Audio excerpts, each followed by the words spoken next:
ought to be done. We have to be willing to go into places where it hurts and find out things that we didn't, it wasn't quite the way we were told that felt right and, gave us our edge. I think we all need to look at, we all have hypocrisy in there. We all have misunderstandings. We all have all of this stuff. And it doesn't negate those causes we had in the beginning. We're not going to lose ourselves and our identity if we're willing to look at things. That's a fear-based concept. And right now we're in maximum fear globally. So we're in maximum tendency towards latching on to a belief system without being willing, most of us, without being willing to look deeper. So I think part of the healing is opening ourselves to look deeper. And that also means connecting with other people, which of course lockdown and social distancing and stuff has prevented. On purpose or not, doesn't matter. Throw all that shit away so we can get rid of that opposition. And it's not a healthy thing, and especially when we need to communicate, we need to find ways to move through this stuff, whether manufactured or not. A bit of each, mix nuts. If we're going to heal, there's a lot of stuff we need to do, and I'm hoping that Nomad Village and many other places are going to start providing ways for people to do their inner work. And that's where Soulprint comes in as well. I've always found that when times get tough, my business goes up. In the past, in situations even where money was short, someone hits a point where they just go, Damon, I have to come and see you. I have to process this. I have to mark this on my body. It's a need. It's like the sensation even. I need to go through that. I'm thinking about a really good friend and client, most beautiful soul ever. I'll just say first name, Tony. Just so that, Tony, if you're listening, I'm talking about you. And there was a time where Tony had a baby and the baby died. And it was, as you can imagine, he was wrecked. And he said that some moment when he was in the hospital, kind of like having that last hold when the baby died, and he told me, he said, right then, a knowing came into me and just said, I need to see Damon. I need that experience right now. I am in a place where I can't process. This is beyond normal processing. I can't think my way through it. I can't sit and have a therapy session and that's it. It's got to go on this deeper level that it jumps past all that. Although, we chat, so there is an element of processing and soundboarding and so on. But it's a direct connect with your soul, hence the word soul print. It jumps past all the trappings and stuff, and you can do that stuff later and in between, but it's this direct connect with your soul through your heart as an organ of perception. If done properly, intuitively, with a good soul printer, I guess I'm just going to use that term for now, amazing things could be done. And I always had a dream that I could train people. Now, there is someone that I taught, and just by his own natural, who he is within, over time, like watching his work evolve is phenomenal. And that shows me that there is, like, you could just jumpstart a person and they'll either go this way or that. I've trained other people and they just become flash artists. Most just became flash artists. They just, this is quick. Oh great, I'll go to this place because they have a drink machine and lots of girls Googling over me. I like that. My deeper, more meditative, private sessions and stuff, it wasn't exciting for a younger person to learn because it wasn't in them. But this one person I'm talking about who's out in BC, and he knows when he hears this, he'll know that I'm talking about him. I see him on his posts on Instagram a lot, and his work is really evolving in his own way. He does dot work, started off kind of influenced by what I was doing and my approach, but he's taking it in his own way, and it's not a fast food route. Uh, I've watched his work evolve over time, and I know that it's not just what you see. Those people are getting an experience with him because his heart is developing, his heart is connected, and he wants to. It's his drive, it's his reason. And I really believe if you don't have it in you, it doesn't matter what kind of artist you are. There's a lot of technically good tattoo artists, but there's no depth. It's like, okay, you can reproduce something that would be on a billboard or a computer game splat onto a person's body. So what? I'm not impressed. If a tattoo doesn't have some depth, something of that individual who's doing the work in it, energetically speaking, it's not a tattoo. A tattoo is not just a tattoo. I saw that sign somewhere on a studio. A tattoo cannot be just a tattoo. Its roots, if you trace them back, and they keep finding proof that tattooing on humans has gone back further and further. Pretty well, we're inseparable. And it's always been something that humans need to do, mark their bodies. And I mentioned about that the other day, about the connection with the body and the soul. They are not disconnected, they are one, and you can work on the body to access these higher dimensions of your being. Now, of course, if you don't recognize these higher dimensions of your being, which is really, don't mean to be judgmental or anything, but it's a closed-mindedness out of protection, self-protection, fear, whatever. I'm not judging the person. But it's a good way to keep us trapped. If we don't believe we are more than our perception of ourselves that we've been trained to see. And part of that is through our five senses, the limitations. It looks like my body stops right on this edge. Looks like right there is another reality, and right on here is my reality. It's not the case. I've learned that over time from experiences and and most people get that.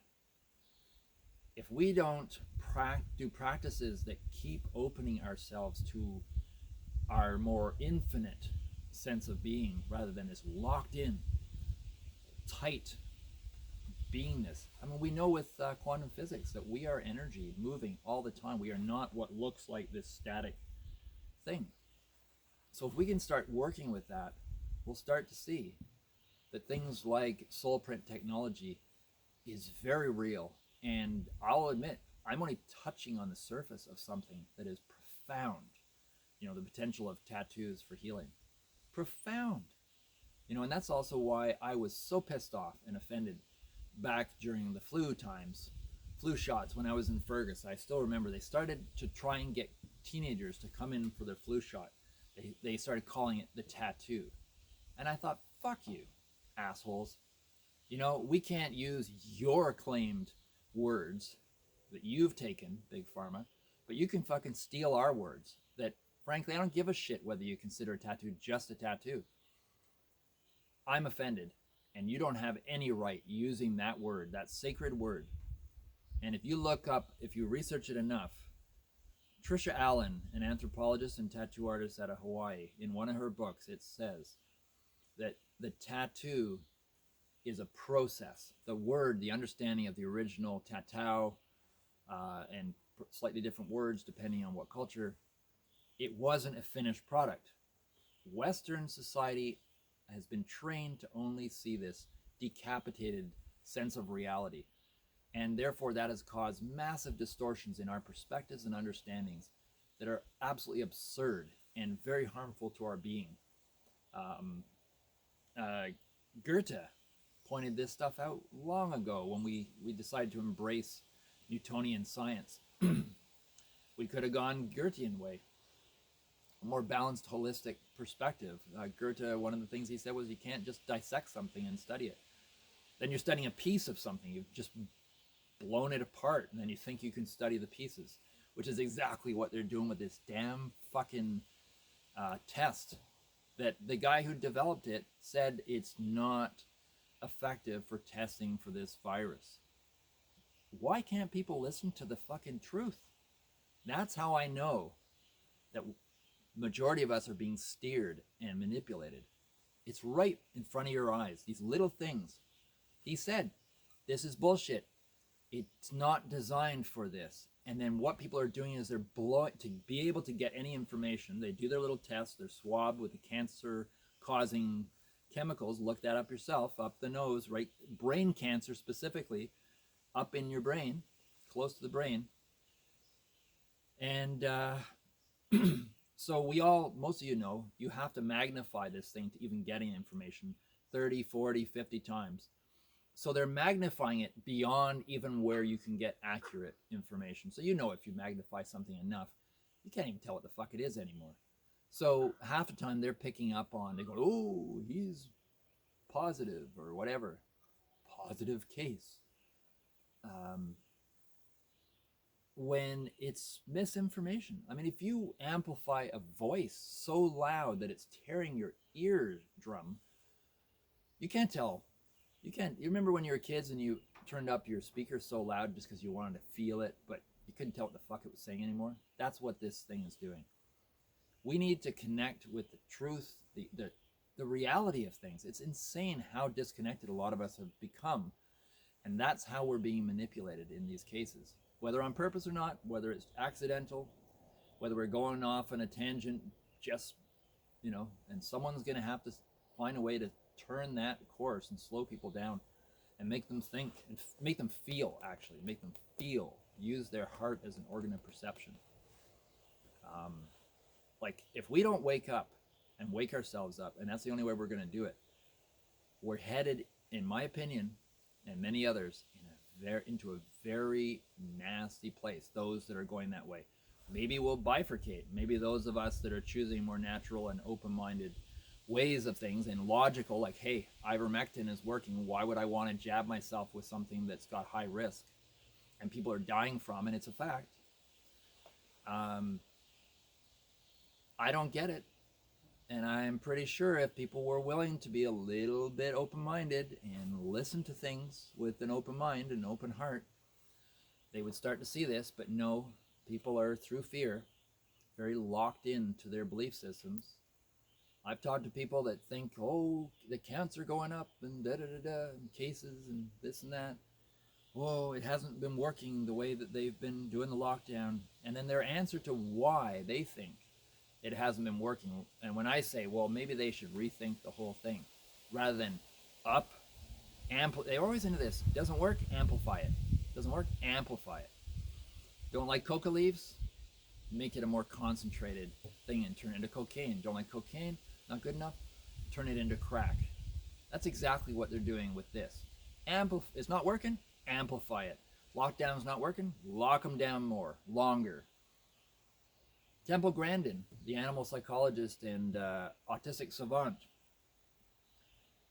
dealing with autism, because that's what she has. Profound insights.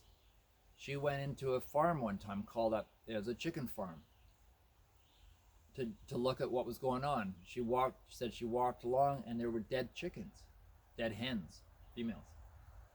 And she met the farmer, and the farmer, she said, like, what the hell? What the fuck? He said, oh, it's normal, the roosters kill the odd chicken. She says, no, that's not normal. I'm a specialist in this area. It's not normal. So what they were doing was they were trying to create these mutant chickens for faster growing, more meat, tender meat, this and that. So they went wrong, and they were getting big and fast growing, but they were becoming very aggressive. So rather than take on a certain cost to them to start from scratch, they're like, well, let's just continue from here and try and correct it. And that's what she pointed out. It's fucked up. And that's what we're doing in everything. Oh, it's not working? Turn it up. Now, if you listen to what I'm saying, and you now just keep that in mind while you look around, you'll see what I'm saying.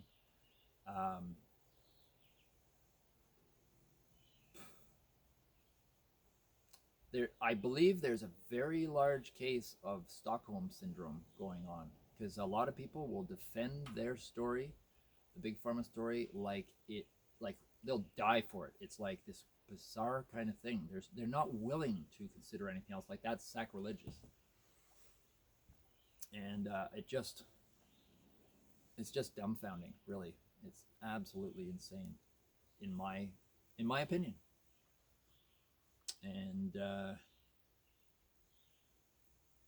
as you can see, this whole series is for many purposes, but one of them is so that a lot of people found that some of the things, and some of the things my opinions from the past at the beginning have changed, have evolved, like everyone. There's no perfection here. But people, I'm sure people thought I was just fucking being vicious, being nasty, vindictive, or something. But no, I see things a certain way. I feel things a certain way, largely because of my life story, what I've been through, what I've trained myself to do, the amount of people that I have spent deep, intimate time with, like no other level of intimacy, in my opinion. And those people will and have said that as well. From every background, I have tattooed American patriots, American Christian patriots, American pagan patriots. I have tattooed New Zealanders that travel the world and climb rocks, cliff climbing.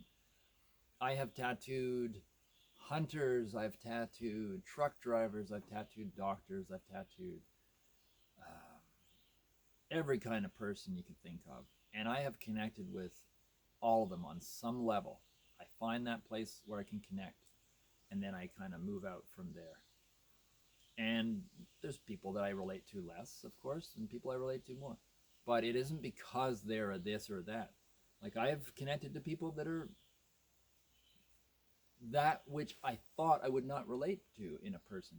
And then I've developed a deep relationship with them, and then I find out they're a hunter, or then I find out they're a patriot, American patriot, or then I find out this or that.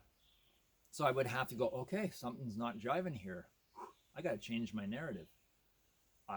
Some reason, kind of weird, eh? I think that because someone's a truck driver, that was good 20 something years ago.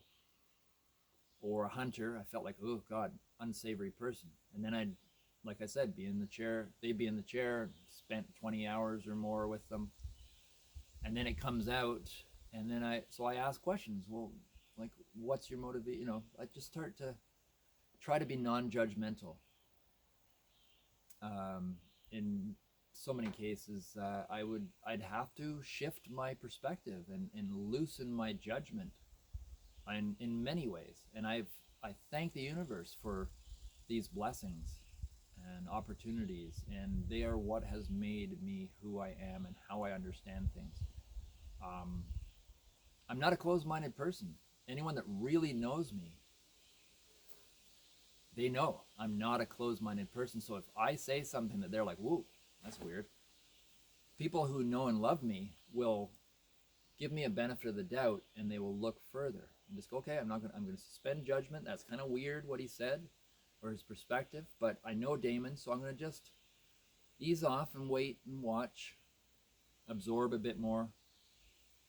And I'd expect people, I do that with others, as I've mentioned, and it has made me grow to such a level. I am so grateful for it, and I'd expect others to do the same. So that's part of why I started this series, for those who think they know me. Because I've had people say that, oh, yeah, you're right, I don't know you. And there's nothing wrong with that, because most people get a slice of my life. And because I evolve and grow so much over time and been through so many communities, people tend to feel more comfortable if they just go, he fits the book on this shelf right there. That's Damon or whoever. It doesn't work that way, and that makes people uncomfortable, I think, or just throws them off. But I think it's good sometimes that you see something that you're not familiar with come out of someone that you have gained respect for. And yeah, so I'm hoping that over time, that's one of my reasons for doing this, is to just be me and let it flow, not edit myself, so that hopefully over time, if people watch stuff coming out, they'll start to get a feeling. And I mentioned the other day, I am also going to start showing photos from the past and telling stories from those photos. So I'm going to start doing the going into the past thing, but right now I'm just kind of building the now element. But it's going to go deeper. We're going to go down a really deep rabbit hole, maybe a couple of them. And I'm hoping that you'll get a lot out of it. I'm already enjoying myself. At first, it took a while to get into the flow. I don't like, being on a video and talking. It makes me a bit or it did make me a bit uncomfortable, and I wasn't sure what I sounded like. And then I listened to it and go, "Oh God, I hate my voice," or whatever. Like I once actually just didn't like the sound of my voice. But then again, I once couldn't look in a mirror without feeling self-judgment in that when I was young. I still remember that. I'd see myself in a mirror smiling and laughing, and it would like I almost slap myself out of it. Like I didn't have the right to be happy. And I know, looking back on that, I know that was programming from my father.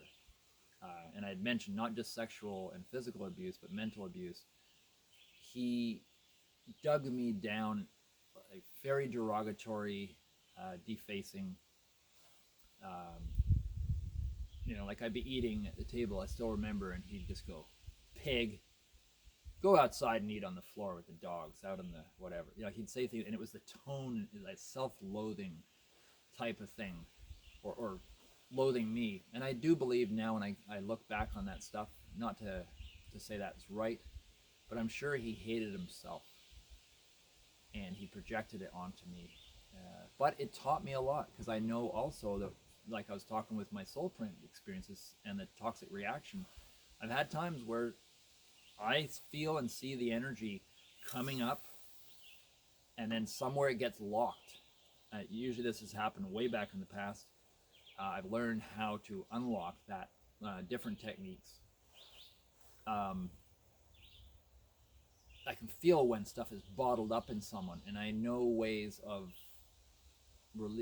causing that to release.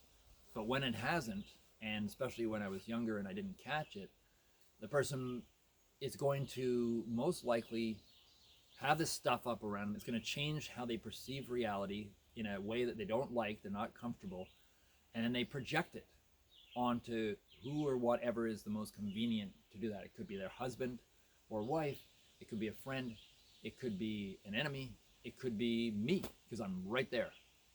Oh, that wasn't like, or they're all happy and they go home and go, "Oh, my friend doesn't like it," or some kind of feedback they got, and then it totally puts them in a tailspin. "Oh my God, what have I done? It's forever," and that is this stuff coming up and being bounced around. If it isn't properly processed, a lot of times a lot comes up, and that is partly the job of the soul imprinter, is to help the person, to recognize these energies as they get blocked, and to help the person identify and help them release it. And that's an element of guidance there.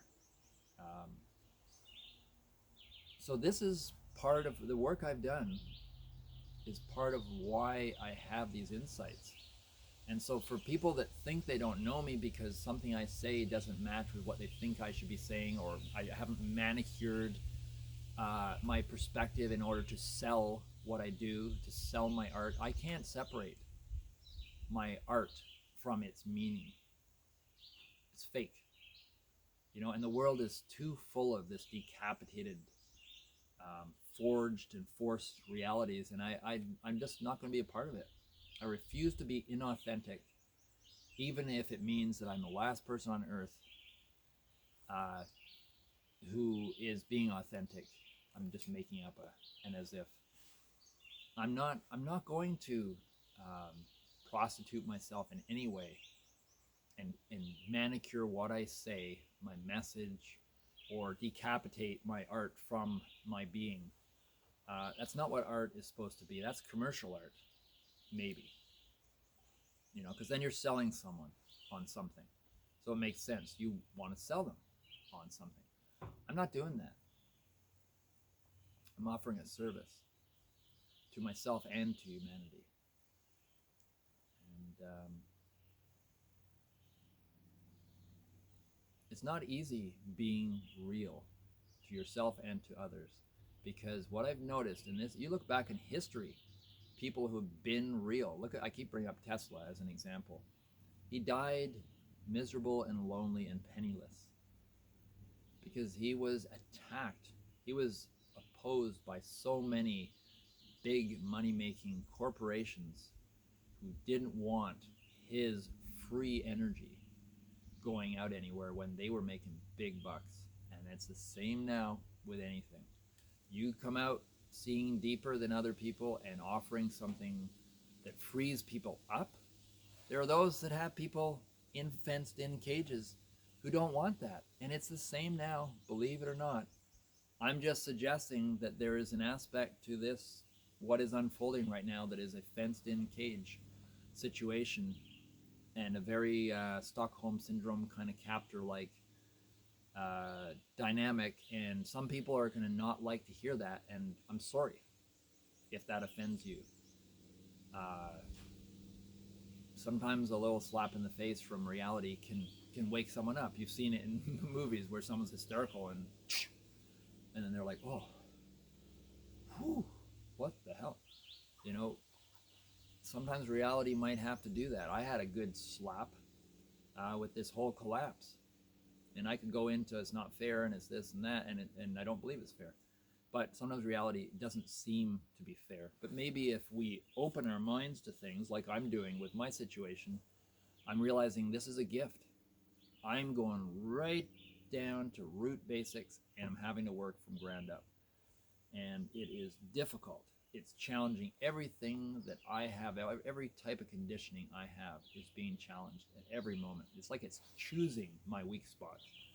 And I'm recognizing that that is the healing potential in what I'm going through. And I'm just asking others to consider the idea that maybe their way through these blocks, well, number one, that it may be some of their own blocks as well. It's not just something out there happening to them.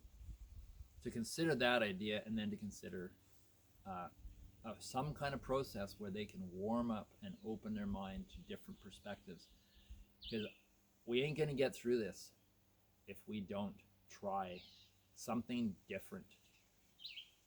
And yeah, there is the kind of physical, medical element to things. I'm not arguing that. But there's also a large energetic, psychological, and other level frequency way of dealing with this that's at least as important, if not more important. And that's why I hate the fact that Big Pharma tries to own the word and the concept and understanding of healing. Thank you very much for listening. Please push the like button, and if you haven't already, please subscribe and leave a comment if you would like to. And just remember, I mentioned it in another video, but I'm anticipating starting tattooing again with my new studio that I'm getting together starting about mid-June, and I'm taking bookings now without actually putting a date down, but just putting people in a order, and then I'll get back to them when I know for sure. It's just be ready. Anyone that comes in for a tattoo, it's going to be intense, profound. If you're not ready for a deep experience, maybe you should hold off for a bit or go somewhere else. If you just want a surface thing, there are plenty of tattooists out there that will just do that. And if you look well enough, you'll get nice work, but no depth, if that's not what you want. So I'm just putting it out there.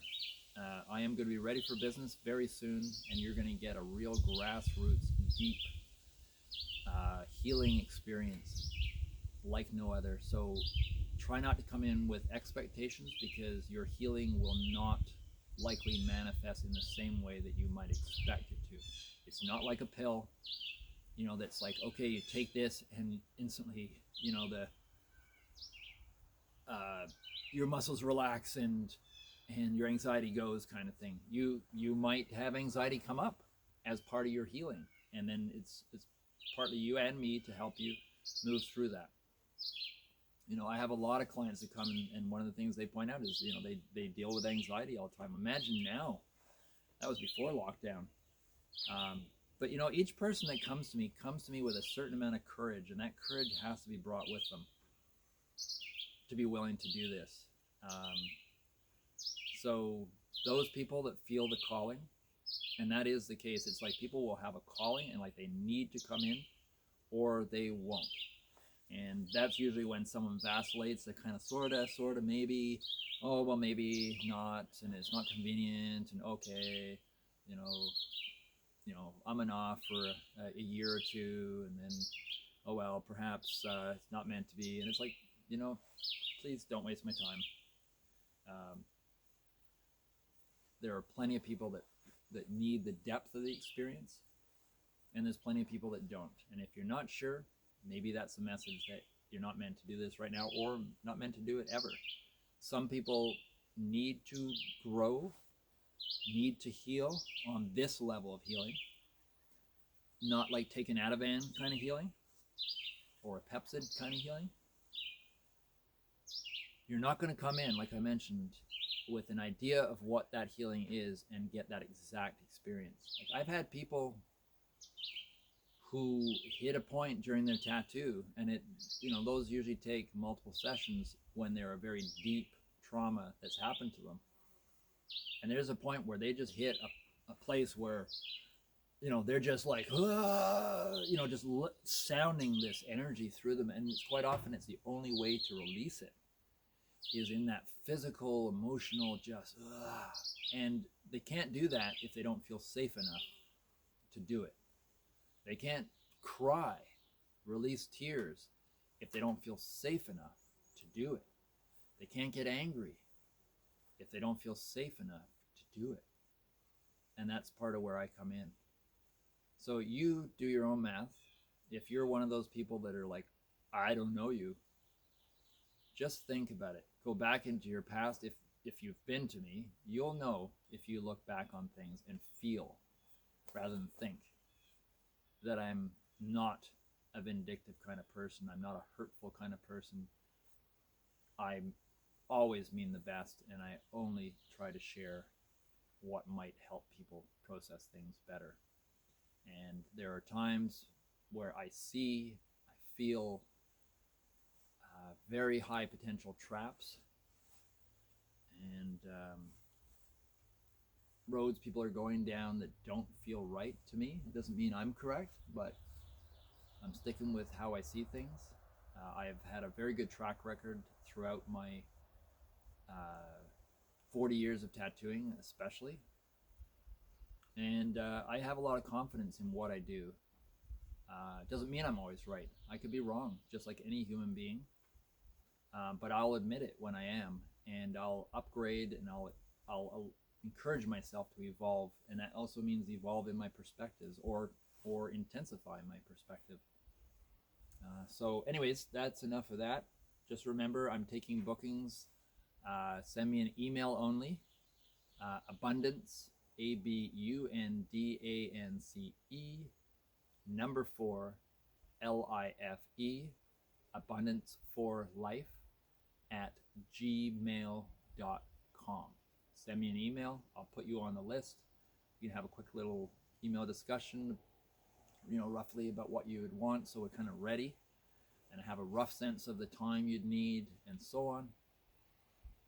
Keep in mind as well, you most likely will be getting tattoos powered by the sun.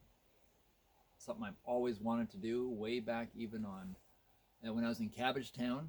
Just things I never got around to, and I now really feel that these are things I was meant to do, and I kept putting them off because I felt like, I don't have the time, I don't have the whatever. And it seems like the universe has decided for itself, these are things I need to do, because bam, I'm thrown right into doing all the things I wanted to do. I mean, I had dreamed up that I wanted to do them not out of an emergency situation. I dreamed, when it's convenient. But I learned really quickly that convenience doesn't always come. And I ignored my soul calling for too long on that level. And now it's like, this is my healing, and hopefully it can become a part of your healing as well. I think all of our healings, if I'll really encourage that to happen. That means face our fears as well, all the discomforts. But this way, our real healing will influence other people's healings. And that's a part of how you'll recognize real healing is, as you heal, you'll affect others and their healing. But you can't, doesn't mean go around blabbing to everyone. You could be silent. But just by you being you as you grow, it's going to affect others. But hold your ground, be true to yourself, love others, be easy on people. We're all going through a lot of difficulty, and we're going through globally what is never gone through before. There's a lot of challenges. It's like you can't escape. It used to be if something's happening in your country, you could go, I'm getting the fuck out of here. And there's somewhere to go. There's nowhere to go. So what is there left? Go inside. Work on yourself. Feel. Use your heart as an organ of perception. There's a lot of information on that if you're not familiar with it. Heart Math Institute is a more scientific institute that has worked with this for a long time. They got a lot of books out, a lot of little gadgets that attach to computers that take your heart resonance, biorhythms, and all kinds of things. And then there's James Hillman, who was the first to mention this concept of the heart as an organ of perception. There's a lot of books out there. Another one is Stephen Harabuner, a master herbalist, and who works very intuitively with plants. He was actually the first person that really got me thinking about this. Although he was talking about plants, he was also talking about how do you open yourself to this communication with plants, as opposed to the big pharma kind of model where they just train you to be a gopher. Look up this in this book. Oh, that corresponds with that. Let's try this. No intuition. You see now a lot of doctors, most doctors, I think in ER is an area where you'll see intuition happening in many cases. I'm not accusing all medical professionals as having none, but nonetheless, they are largely trained to operate like a machine. And there's an aspect of that that is important for moving quick, operating quickly, and so on. So I'm not dissing that, but I'm saying there is a trap there, a very possible potential trap, and people get locked in, and they're trained not to feel their way through anymore, not to be intuitive, to just look up in a book or take the samples that a new drug company sent to them and go, oh, well, here's a free sample. Or just test, it didn't work, just test this. Oh, it didn't work, just test this. Raven and I have had a lot of this experience, and it's not the fault of the individual. It's how they've been trained. And then you get those medical professionals who feel outside of the box, and they get penalized if they ever express their truth, because it doesn't fit the big pharma model. You're not allowed to be an individual in this model. You can only be a robot repetition